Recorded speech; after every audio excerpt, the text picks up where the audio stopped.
Hello, and on today's video is basic leading steps to keep your relationship. And I'm going to be taking from Proverbs chapter 19, run through it. I'm not reading verse by verse, but a summary and some tips that will help your relationship, to keep your steps in relationship, to give you a long-lasting relationship. So like the topic said, basic leading steps to keep your relationship. So if you see any relationship that is standing well, you see any relationship that you feel is doing so well, and of course you have observed that this relationship is actually the type of relationship you want, some of the steps I'm going to give you here are some of the things people have used faithfully in their life, in their journey, in their togetherness, to make their relationship, to keep their relationships. So I'm using Proverbs chapter 19, and of course the verse talks on the importance of wise connection. Proverbs 19 also teaches on the difficulties and of course the reward of marriage, the value of prudence in relationship, the value of prudence in relationship, difficulties and of course rewards, the difficulties and the rewards of marriage, the importance of connection. Of course, that is the summary of Proverbs 19, and of course more, and of course the basic steps I'm going to give you on this chapter here, or on this video here, is for you to be a person of integrity. You remember the scripture above talks about difficulty and of course rewards of marriage, value of prudence, and of course in relationship. So prudence comes in your relationship because you're building something. You're in a relationship with someone, you never came from the same home, and of course you're in a relationship with someone, even parents, children from the same parents. We have our differences, and of course we have our times when we have to iron out things we don't understand. So of course the steps number one here is be a person of integrity. Proverbs chapter 19, this verse is all about the value of honesty and of course truthfulness in any relationship. It could be just friendship, it could just be platonic friendship, it could just be in relationship, you're going into relationship trying to study yourself. You could call it dating, which of course is one of the recent names or language we have in relationships today. I have always known courtship, upgrowing, and all that. My aunts who were dating, who were into dating, getting married, and of course they go to school, they come back, they said they are in courtship or we are in courtship. They come around with a guy. They talk to my grandmother. These guys, they are like, okay, we're in courtship with this person. When you meet them in church, they're talking with their friends. They talk about courtship. I've always heard that in relationship and all that. So it talks about your integrity. Who are you? What do you do when this person is not watching you? What do you do when you are all alone? What do you do when you're expected to do the right thing, and of course the wrong thing is posing itself, and of course with that wrong thing is the best option for you to do, and of course you get away with whatever is happening? What do you do? What do you do to keep your relationship? Like the step here said, be a person of integrity. So watch it. What do you do? Are you someone that people can count on? Are you someone that can actually stand and count, and speak for yourself? Are you someone that people can stand when you're not there and speak for you? Number two, be committed to your call. What is your call? What are you there for? What are you building? What do you intend to do with this partner? What are you doing with this partner? How long do you want this thing? What are your intentions?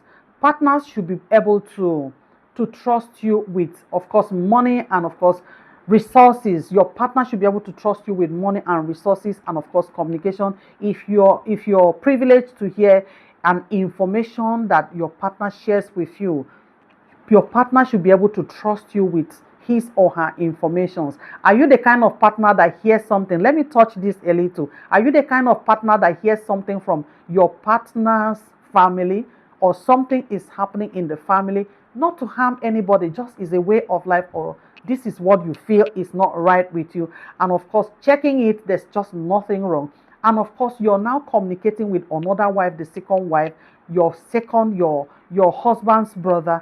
Are you this kind of person? Just to chip in this, as a wife, are you committed to, are you this partner that you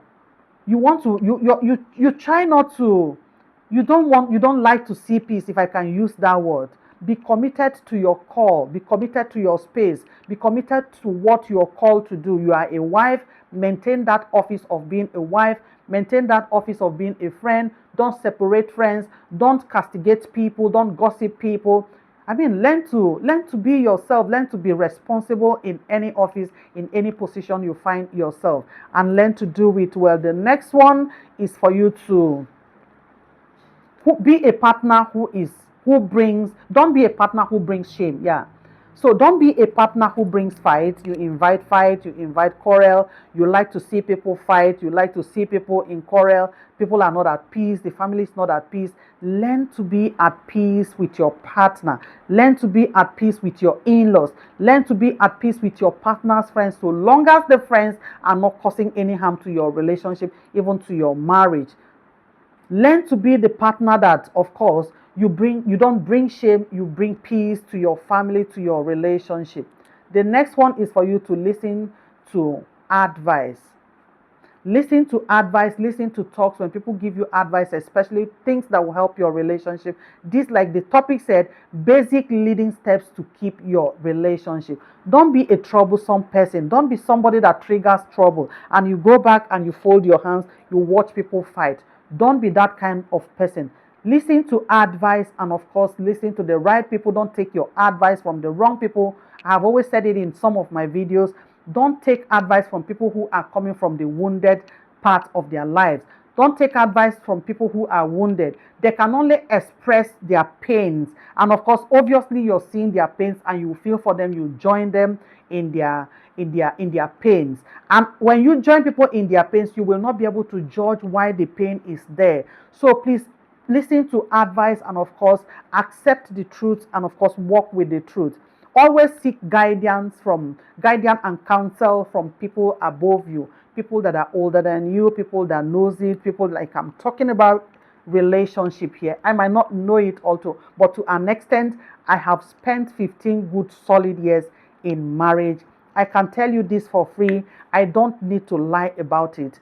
See, I have worked to see that my relationship is working, and I am still prepared to make it work, and I am just fine about it. A lot of people will tell you, I will not be the one to say I'm sorry. I can tell you for free, if my husband wrongs me, I am the first to say I'm sorry, because if I am not there, he won't even have the opportunity to wrong me.